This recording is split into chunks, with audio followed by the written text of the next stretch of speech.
शुक्लां ब्रह्म विचार सार परमां आद्यां जगद्व्यापिनीं वीणा पुस्तकधारिणीं अभयदां जाड्यान्धकारापहां हस्ते स्फटिकमालिकां विदधतीं पद्मासने संस्थितां वन्दे तां परमेश्वरी भगवतीं बुद्धिप्रदां शारदां। नमस्कार, स्वागत है आपके जाने से पहचाने से यूट्यूब चैनल बोले तो एग्जाम कोच पर। मेरे दोस्तों, मेरे प्यारों, मेरे भावी शिक्षकों, बहुत बहुत स्वागत है आपकी वही संस्कृत वाली क्लास में। जैसा कि हम लोग पढ़ रहे थे, जान रहे थे, समझ रहे थे, संधियों की श्रृंखला चल रही थी। उन संधियों की श्रृंखला में हम लोग पढ़ लिए थे क्या क्या क्या व्यंजन संधि हम लोग शुरुआत किए थे। व्यंजन संधि में आपने पढ़ा था स्तुत्व संधि पढ़ा था, स्तुत्व संधि पढ़ा था, और आशा है, पूर्ण विश्वास है आपको ये संधियां समझ में आई होंगी। और अगर नहीं आई होंगी तो मैंने आपको कहा था कमेंट बॉक्स में लिख के भेजिएगा क्या नहीं समझ में आया है, तो नेक्स्ट क्लास में उसकी हम चर्चा कर लेते हैं, उस पर हम जान लेते हैं, पहचान लेते हैं, समझ लेते हैं कि आखिर आपकी समस्या कहाँ पर है। अगर आपकी समस्या नहीं है तो चलते हैं, उसी कार्यक्रम को हम आगे बढ़ाते हैं।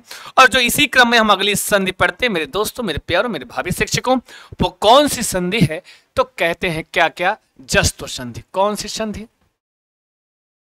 जस्त्व संधि। कौन सी संधि? बोलो बोलो बोलो, कहोगे जस्त्व संधि पढ़ते हैं। कौन सी संधि पढ़ते हैं? जस्त्व संधि पढ़ते हैं। बहुत बढ़िया, जस्त्व संधि पढ़ते हो। और जस्त्व संधि भी दो प्रकार की होती है। कौन कितने प्रकार की भैया? दो प्रकार की होती है। प्रकार द्वयम वर्तते। एक है क्या? पदांत। एक है अपदांत। क्या है? एक है पदांत, एक है अपदांत जस्त्व संधि। कभी पूछते कि मतलब कितने प्रकार की जस्त्व संधि कितने प्रकार की होती है, तो दो प्रकार की होती है। एक होती है पदांत जस्त्व संधि और एक दूसरी की होती है क्या? अपदांत जस्त्व संधि होती है। समझ में आया? आई बात गई समझ में? इतनी चीजें हैं, पदांत और अपदांत। तो सबसे पहले जो हम पढ़ने वाले हैं वो कौन सी है? पदांत जस्त्व संधि। कौन सी भैया? बोले बोले तो पदांत जस्त्व संधि पढ़ेंगे, देखते हैं।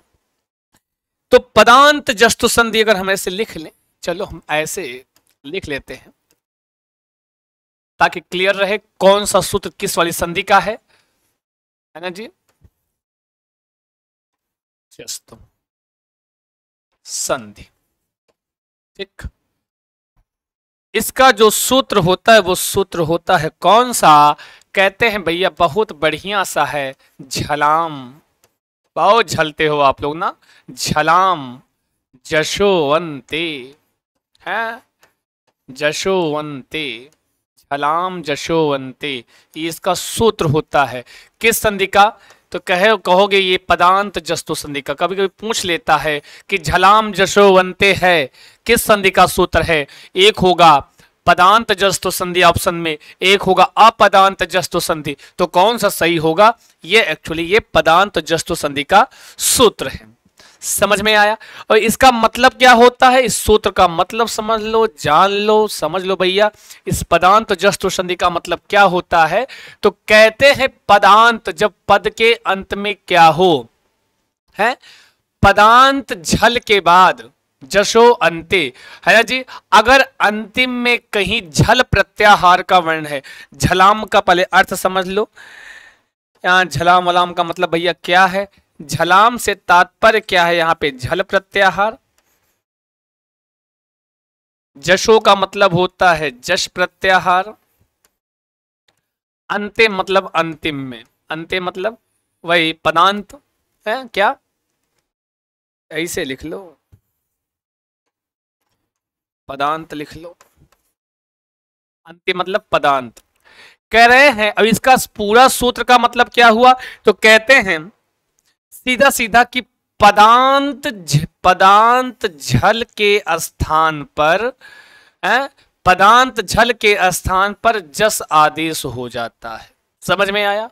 क्या कह रहे हैं मतलब कहने का क्या है, झल के स्थान पर, मतलब झल प्रत्याहार के स्थान पर जस प्रत्याहार हो जाना ही क्या कहलाता है, क्या कहलाता है, झल के स्थान पर जस होना ही क्या कहलाता है, पदांत जस्तु संधि कहलाता है। क्या कहलाता है, पदांत जस्तु संधि कहलाता है। समझ में आया, क्या हो जाता है, पदांत जस्तु संधि। समझ में आया, झल के स्थान पर जस का होना ही पदांत जस्तु संधि कहलाता है। आप, और एक होता है झल, एक प्रत्याहार है, और झल प्रत्याहार में वर्ण क्या क्या आता है, तो कहते हैं झल प्रत्याहार में वर्ग का पहला, दूसरा, तीसरा, चौथा वर्ण आता है। झल प्रत्याहार में क्या क्या आता है, वैसे तो झवई घड़दस से लेकर कपय सससर हल तक, हैवल हल के हला तक, और झवई से के झा से लेकर हल तक एक प्रत्याहार बनाते, उसमें जो भी वर्ण आएगा सब झल प्रत्याहार में होगा। किंतु यहां हम क्रमबद्ध तरीके से एक जुआड़ से जान लेते हैं। जुआड़ से कैसे जानते हो भैया, प्रत्येक वर्ग का पहला वर्ण आएगा, दूसरा वर्ण आएगा, तीसरा वर्ण आएगा, चौथा वर्ण आएगा, प्लस ऊष्म व्यंजन आएगा। ठीक है, इतने चीजें किसमें आती हैं, झल प्रत्याहार में। आपके सुविधा के लिए बता रहा हूं, जब कभी भी झल प्रत्याहार को जानना हो तो वर्ग का पहला, दूसरा, तीसरा, चौथा वर्ण आता है, और क्या आता है, ऊष्म व्यंजन आता है। समझ में आया। अब कह रहे हैं इसी के स्थान पर क्या आदेश हो जाता है, कहते हैं जस आदेश हो जाता है। क्या आदेश हो जाता है, झल के स्थान पर जस आदेश हो जाता है। और जस प्रत्याहार, जस क्या एक प्रत्याहार है, इसमें क्या होता है भैया, जस प्रत्याहार में भी कुछ वर्ण आते हैं, तो नियम से जानोगे तो प्रत्येक वर्ग का तीसरा वर्ण, क्या, वर्ग का तीसरा वर्ण, वर्ग का तीसरा वर्ण होता है। जस में क्या होता है, प्रत्येक वर्ग का तीसरा वर्ण आता है, प्रत्येक वर्ग का तीसरा। झल के स्थान पर जस, और कब आदेश होगा, तो कह रहे हैं कि चाहे झल प्रत्याहार के बाद परवर्ण में चाहे कोई स्वर हो, चाहे कोई व्यंजन हो। हम अगर एक और ऐसे नियम से जानना चाहें कि कहते हैं झल प्रत्याहार के बाद चाहे स्वर हो या व्यंजन हो या कुछ भी ना हो, या यूं कह लो कोई वर्ण ना हो, या कोई वर्ण भी ना हो,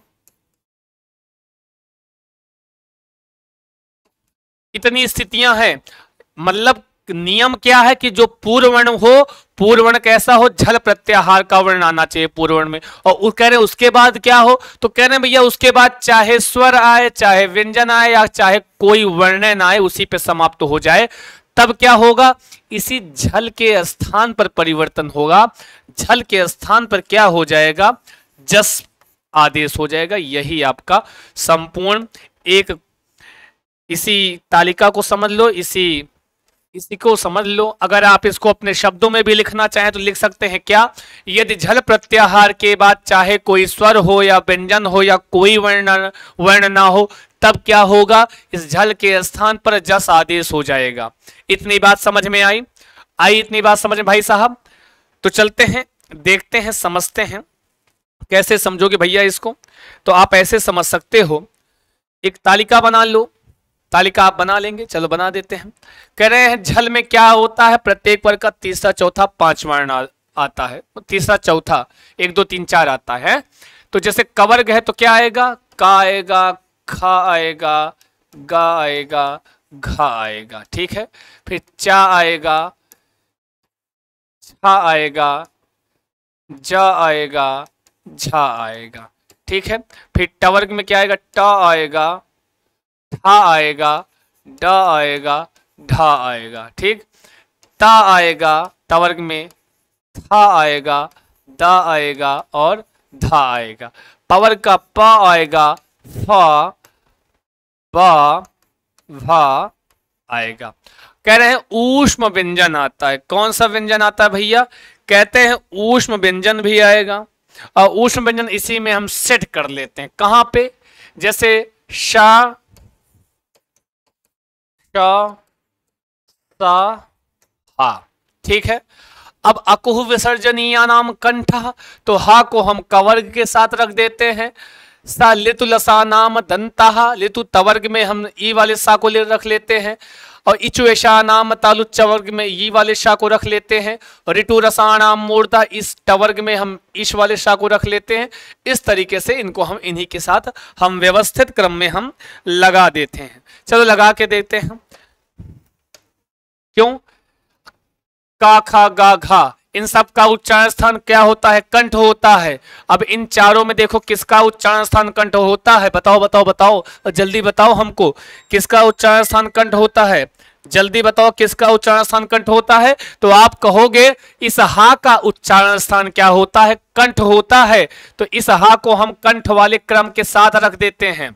अब बताओ यहाँ पे चाचा जाझा, अब इसका उच्चारण स्थान क्या होता है? तो कहोगे तालु होता है। अब इन चारों में देखो किसका उच्चारण स्थान तालु होता है? तो कहोगे इस तालब वेशा का, इचु यशा नाम तालु कहते हो, तो इस वाले शा को इसमें हम रख लेंगे। फिर क्या है? टवर्ग है। अब टवर्ग का उच्चारण स्थान ऋतु रसाणाम मूर्धा होता है। इन चारों में देखो, अब चारों क्या है? दो तो चले गए, दो ही बचे। इन दोनों में मूर्धा से कौन सा वर्ण उच्चारित होता है? तो आप कहोगे ये मूर्धन्य सा, षटकोण वाला सा, तो इसको इसके साथ हम व्यवस्थित कर देते हैं। फिर कौन सा बचा? दंत सा बचा। इसका दंत सा का उच्चारण स्थान क्या होता है? दंत होता है। तो इस पूरे रो में देखो किसका उच्चारण स्थान ता था दा था, इसका तवर का होता है, तो इस सा को यहां व्यवस्थित कर दिए। इस तरीके से ये क्या हो गया? हमारा झल हो गया। क्या हो गया? झल हो गया। अब कह रहे हैं इनके स्थान पर क्या आदेश होगा? तो चलो हम देखते हैं क्या आदेश होगा। तो कहते हैं झल के स्थान पर हमेशा क्या आदेश होता है? तो कहते हैं जस आदेश होता है। और जस में मैंने बताया क्या आता है? प्रत्येक वर्ग का तीसरा वर्ण आता है। अब जैसे यहां पर अब आप परिवर्तन करोगे भाई साहब, मेरे दोस्तों, मेरे प्यारे मित्रों, मेरे भावी शिक्षकों, जब यहां पे आप परिवर्तन करोगे तो कहते हैं प्रत्येक वर्ग का तीसरा वर्ण। वैसे तो ज, ब, ग, ड, द, यही इतने वर्ण आते हैं जस प्रत्याहार में। अब का, खा, गा, घा, हा, अब इन सब का कंठ है, तो इसमें देखो कंठ वाला वर्ण कौन सा है? तो आप कहोगे गा है। तो यहां पर वर्ग का तीसरा वर्ण कौन सा आदेश करोगे? क्या जा करोगे? नहीं नहीं नहीं, स्थानीय अंतरतमा एक सूत्र होता है जो हमको ये बताता है कि उच्चारण स्थान की दृष्टि से आदेश करते हैं। यहां हम क्या आदेश करेंगे? वर्ग का तीसरा वर्ण यहां पे कौन सा वाला आदेश करेंगे? गा। कहने का मतलब अगर का, खा, गा, घा, हा में से कोई वर्ण है तो उसके स्थान पर सदैव उसी वर्ग का तीसरा वर्ण आदेश हो जाएगा। बोले तो गा आदेश हो गया। अब इसी तरह चाचा जाझा में देखो तो तीसरा वर्ण क्या है? जा है। तो यहां भी देखो क्या है? जा है। तो यहां पे हम क्या आदेश कर देंगे? जस में जा आदेश कर देंगे। टाठा डाढ़ा में देखो तो यहां तीसरा वर्ण क्या है? डा है। और यहां देखो डा है कि नहीं है, तो यहां पे हम कौन सा वर्ण आदेश करेंगे? डा आदेश करेंगे। ठीक है। यहां पे दा है तीसरा वर्ण, तो यहां पे हम क्या आदेश करेंगे? दा करेंगे। यहां पर भी दा लिखा हुआ है। पाफा बाबा में यहां पे बा है, बा है, तो तीसरा वर्ण भी यहां पे क्या है? बा है, तो यहां पर हम बा आदेश करेंगे। समझ में आया? एक पर्टिकुलर आपका चार्ट है, इस तालिका को आप समझ गए, समझो आप पदांत जस्त संधि को समझ गए। समझ में आया? अगर इस तालिका को आप समझ गए तो समझो पदांत जस्त संधि को आप समझ गए। आई बात गई समझ में? झल के स्थान पर जस आदेश हो रहा है। आई बात सही समझ में कि नहीं? कमेंट करके बताइएगा। अब चलते हैं, एक उदाहरण देख लो, ऑटोमेटिक समझ में आ जाएगा भैया, ऑटोमेटिक समझ में आएगा। चिंता मास्तु, समझ में आया? एक उदाहरण देख लेते हैं, समझ में आएगा। चलते हैं, देखते हैं। जैसे जैसे जैसे जैसे क्या? वाक धन ईशा, क्या क्या क्या आप में मैं शुरुआत में बताया था, एक है वाक धन ईशा। अस्तु, वाक धन ईसा है। पूर्ववर्ण में क्या है? पूर्ववर्ण आपका है क, परवर्ण क्या है? ई। और मैंने जस्ट संधि में शुरुआत में यही तो बताया क्या बताया, यही तो बताया कि झल में झल प्रत्याहार के बाद चाहे स्वर हो चाहे व्यंजन हो या कोई वर्ण ना हो तो झल के स्थान पर जस आदेश कर देंगे। तो यहां पर यही तो हमको जोड़ना है। अब यहां झल का वर्ण एक का जो है झल वर्ण में आता है कि नहीं आता है, तो झल में का आता है भाई साहब, ये आया है, समझ में आया। उसके बाद चाहे स्वर हो चाहे व्यंजन कुछ हो ना हो उससे मतलब नहीं है। यहां पर ई है तो कुछ नहीं करना है, झल के स्थान पर डायरेक्ट हमको जस आदेश करना है, क्योंकि का जो है कवर्ग का है तो कवर्ग का तीसरा वर्ण आदेश हो जाएगा। का क्या आदेश होता है, गा, तो यहां पे क्या आदेश हो जाएगा, गा आदेश हो जाएगा। बस ये क्या हो गया, वाग धन ईसा बच गया। अब आपस में जोड़ दो मिला दो, क्या बन जाएगा भैया, वागीशः। आई बात कही समझ में भैया, बताओ बताओ बताओ बताओ, वागीशः। वागीश भाई साहब समझ में आया कि नहीं आया, अरे बताओ जल्दी से, नहीं तो आगे बढ़े। एक उदाहरण और छापो, उतारो उतारो, लिखो लिखो लिखो, आगे चलो। एक उदाहरण और छापो भैया, हाँ लिखो, अच धन अंतः, वाह वाह वाह वाह वाह, अच धनवंतः, लिखो लिखो लिखो, छापो छापो छापो, क्या क्या क्या, अच धन अंतः। अब का हो जाएगा, इधर चवर्ग है, चवर्ग पहला अक्षर है, ये जो पूर्ववर्ण में क्या आना चाहिए, झल आना चाहिए। तो अब पूर्ववर्ण में झला है कि नहीं, बोले तो गड़बड़ झाला है, बोले तो चा है, और चा किस में आता है, झल प्रत्याहार में आता है। चवर्ग, चवर्ग का पहला अक्षर है, पहला दूसरा तीसरा चौथा हमेशा झल में आता है। अच्छा, उसके बाद कुछ आए हमसे कोई मतलब नहीं है, बस हमको क्या दिखा, इधर झल दिखा तो तुरंत हम झल के स्थान पर जस मार देंगे भैया। ये चवर्ग का अक्षर है चा, और चवर्ग का तीसरा अक्षर आदेश हो जाएगा च छ जा, तो यहां पे चवर्ग का तीसरा अक्षर जा आदेश हो गया। अब यहां क्या बचा, अज, इधर अंतहा। अब जोड़ दो भैया, का बन जाएगा, लिखो लिखो, अजंतहा। अस्तु, आई बात गई समझ में कि नहीं, क्या बन गया, अजंतहा। अजंता हमें पूछे संधि कौन सी है, तो जस्त संधि है, और कौन सी वाली जस्त, तो का बताओगे भैया, बताओगे पदांत जस्तो संधि। कौन सा, पदांत जस्त्व संधि, है ना जी। लिखो लिखो लिखो, एक और लिखो, ए तत् धन मुरारी ही, वाह वाह वाह हमारे मुरारी भाई साहब, लिखो लिखो लिखो लिखो, क्या लिखोगे, ए तत्, क्या क्या क्या, ए तत् धन मुरारी ही, कौन सा मुरारी ही, ए तत् धन मुरारी ही। अस्तु, अच्छा एक चीज और ध्यान देंगे, हमेशा जो है ये जो पदांत जस्त संधि का उदाहरण है, हमेशा इसमें वर्ग का पहला ही अक्षर उदाहरणों में ज्यादा आता है। वर्ग का पहला, चाहे अजंता देख लो, अच चवर का पहला वर्ण है, पीछे मैंने कुछ एक दो उदाहरण दिया था, वाक धनिसा का कवर का पहला वर्ण। इधर देखो, ताको ताको ताको, ए तत्, ये जो ता आया है तवर का पहला वर्ण, समझ में आया। तो अक्सर आपको पूर्व वर्ण में वर्ग का पहला अक्षर देखने को मिलेगा। अब देखा इधर झल है, अब उधर मत देखो, इस झल के स्थान पर जस आदेश करो, झल मत, ये तवर का पहला अक्षर है तो यहाँ पे आदेश क्या होगा, तवर का तीसरा अक्षर त था द, क्या हो जाएगा, यहाँ पे द आदेश करेंगे, ये क्या होगा, ए तद, अब आगे मुरारी ही, ए तत् मुरारी ही। अस्तु, आई बात गई समझ में भैया, क्या बन जाएगा, ए तद मुरारी ही। आए समझ गए नहीं, ए तद मुरारी ही।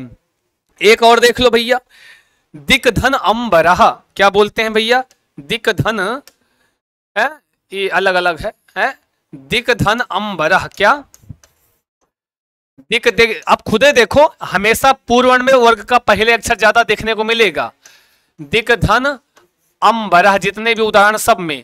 अब का के स्थान पर कवर का तीसरा वर्ण गा, क्या बन गया, दिग है, इधर अंबरह है, सब जोड़ दो मिला दो, आ आएगा गा के पास, हलंत हट जाएगा, क्या बन जाएगा, दिगंबरह, क्या बन गया भैया, दिगंबरह। संधि कौन सी है, पदांत जष्टो संधि है, केन सूत्रेण, जरा बताओ बताओ बताओ बताओ, किससे बनेगा, तो झलाम जशोवंते से बना है। और एक दो उदाहरण देखेंगे तो लिख लो लिख लो लिख लो, छाप लो छाप लो, लिख लो, दिक धन गजहा, क्या क्या क्या, दिक, देखो फिर भी का पहले वर्ण आ रहा है, बार बार पहला वर्ण आएगा, ध्यान दीजिएगा हमेशा, दिक धन गजहा, का के स्थान पर गा आदेश करो, क्या बन जाएगा, ये हो गया ग, इधर भी ग, हाँ तो इधर का हो जाएगा, अब आधा गा है तो आधा गा करो, क्या बन दिग्गजहा।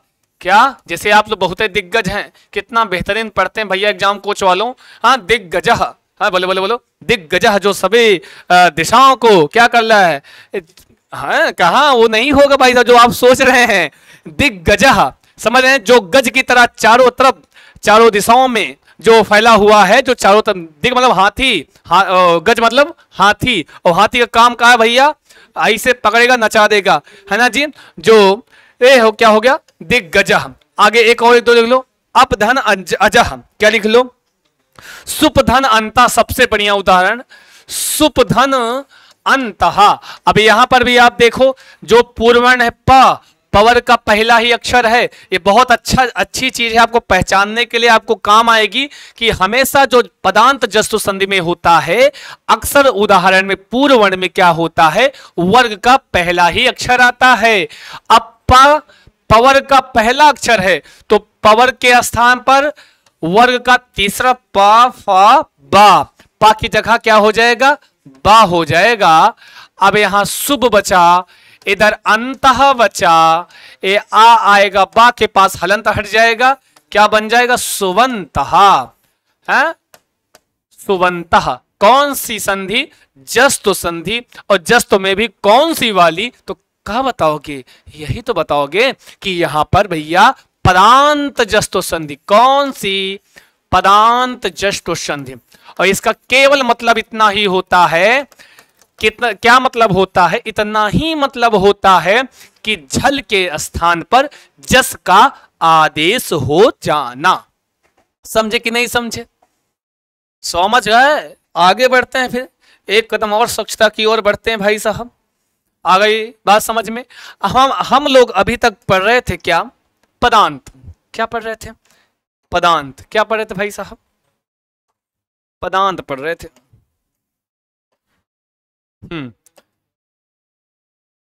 अब ये सब जो बना है देखिए, अच, दिक इत्यादि इत्यादि, ये सब दिक और सुप, ये सब क्या है, पद हैं भैया, ये क्या है, पद है, इसीलिए इनको पदांत कहा गया था। अब हम जो पढ़ने चल रहे हैं अपदांत, क्या पढ़ने चल रहे हैं भैया, अपदांत। कौन सा भैया, लिखो लिखो लिखो, और दूसर की वाली, और दूसर की कौन सी वाली, अपदांत जस्तु संधि, अपदांत जस्तु संधि, अस्तु अपदांत जस्तु संधि। तो भैया जब सूत्र होता है तो इसका भी कौन ना कौन सूत्र तो होगा ही, अपदांत जस्तु संधि का भी सूत्र होगा, और इसका सूत्र क्या होता है देख लेते हैं भैया, समझ लेते हैं, है ना जी। हाँ लिखो, यहां भी झलना ही पड़ेगा भाई साहब, है यहां भी झलना ही पड़ेगा, और जब झलना पड़ेगा तो छापो और उतारो और लिखो, क्या क्या क्या, झलाम, वाह वाह वाह वाह वाह, झलाम जस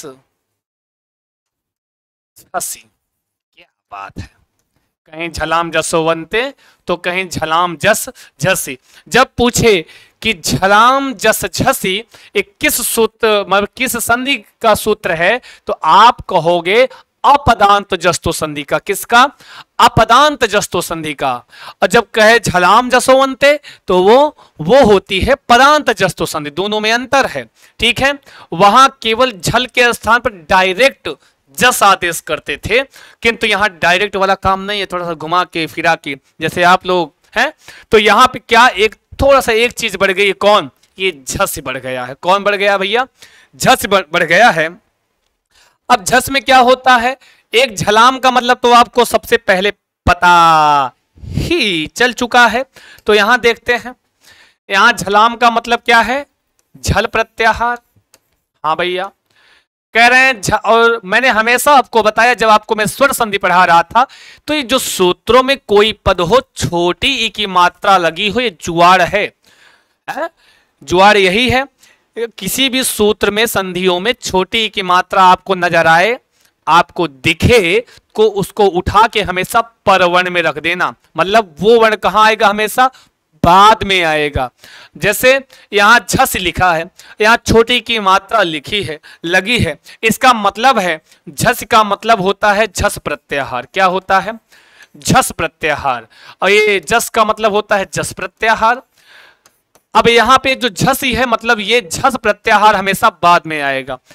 झराम का मतलब झल, जस का मतलब जस, झसी का मतलब झस। ये तीनों क्या है भैया? प्रत्याहार है, जिसमें दो के बारे में आप जान चुके, झल के और जस के बारे में। वर्ग का पहला, दूसरा, तीसरा, चौथा, और ऊष्म व्यंजन झल होता है, और जस क्या होता है? जस हमेशा वर्ग का तीसरा वर्ण होता है। बात आई झस की, तो आप इसको ऐसे नियमता समझ सकते हो, यदि क्या, यदि यही इधर होगा झल, बोले तो क्या पूर्व वर्ण में अगर झल प्रत्याहार का वर्ण हो, उसके बाद क्या आए? कोई भी झस प्रत्याहार का वर्ण आएगा, तब क्या होगा? इसी झल के स्थान पर पुनः जस आदेश हो जाएगा। समझ में आया? कितना बढ़िया है, हैं? झल के बाद अगर झस आए तो झल के स्थान पर जस आदेश हो जाता है। गजब भैया, झल जस का मामला है, समझ लो बस, हैं? समझ लो भैया बस, क्या है? एकदम सिंपल सा, झल के बाद अगर झस प्रत्याहार का वर्ण आए तो झल के स्थान पर जस, अपने शब्दों में लिख सकते हो, यदि झल प्रत्याहार के बाद कोई भी झस प्रत्याहार का वर्ण आए तो झल के स्थान पर जस आदेश कर देते हैं। मतलब क्या है? इस झस में कोई परिवर्तन नहीं होगा, जो वर्ण का परिवर्तन होगा वो कहां होगा? वो होगा झल में होगा। तो झल को मैंने बता दिया है कि वर्ग का पहला, दूसरा, तीसरा, चौथा ऊष्म व्यंजन, और जस को भी मैंने बता दिया वर्ग का प्रत्येक वर्ग का तीसरा वर्ण। यही झस नहीं बताया है, झस में क्या होगा तो ये जान लो। झस प्रत्याहार में हमेशा क्या होता है? कुछ नहीं होता है, ऐसे कुछ नहीं कहे होता है। झस प्रत्याहार में जुआड़ बता रहा हूं, कोई सूत्र मत रटना। क्या होगा? प्रत्येक वर्ग का, क्या होगा भैया? प्रत्येक वर्ग का तीसरा और चौथा वर्ण आता है। क्या? तीसरा और चौथा वर्ण, ठीक है जी। तृतीय और चतुर्थ वर्ण, प्रत्येक वर्ग का तीसरा और चौथा वर्ण। नोटम है, नोट करो तू, अस्तु, हाँ नोट करो भैया। क्या? झस में क्या होता है? अगर झस को जानना हो तो प्रत्येक वर्ग का तीसरा वर्ण और चौथा वर्ण किस प्रत्याहार में आता है? तो झस प्रत्याहार में आता है। आई बात कोई समझ में? चलते हैं आगे, लिखते हैं। अब चाहो तो तालिका बना लो, चाहो तो शॉर्टकट में ऐसे ही समझ लो, क्या फालतू का। कुछ नहीं, कोई भी संधि दिखे, कोई भी संधि विच्छेदित पद मिले, कुछ नहीं करना है, पूर्व वर्ण में ध्यान देना कि पूर्व वर्ण में झल प्रत्याहार का वर्ण आए, और जब दूसरी तरफ ध्यान देना तो वहां पे कह रहे हैं झस प्रत्याहार, और झस प्रत्याहार मतलब वर्ग का क्या? वर्ग का तीसरा वर्ण हो या चौथा वर्ण हो। समझ में आया? तब समझ जाना कि झस प्रत्याहार है। और जब ऐसी कंडीशन दिख जाए तुरंत झस के स्थान पर जस आदेश करें, जैसे आपने पहले किया है पदांत जस्तो संधि में। आई बात गई समझ में? एकदम सिंपल सा, केवल हम आपको उदाहरण देते हैं डायरेक्ट। तालिका आप समझ गए हैं। अगर इतने में कोई समस्या हो तो वदतु, नो चेतना है। लेकिन जैसे क्रुद्ध धन था, क्या क्या क्या?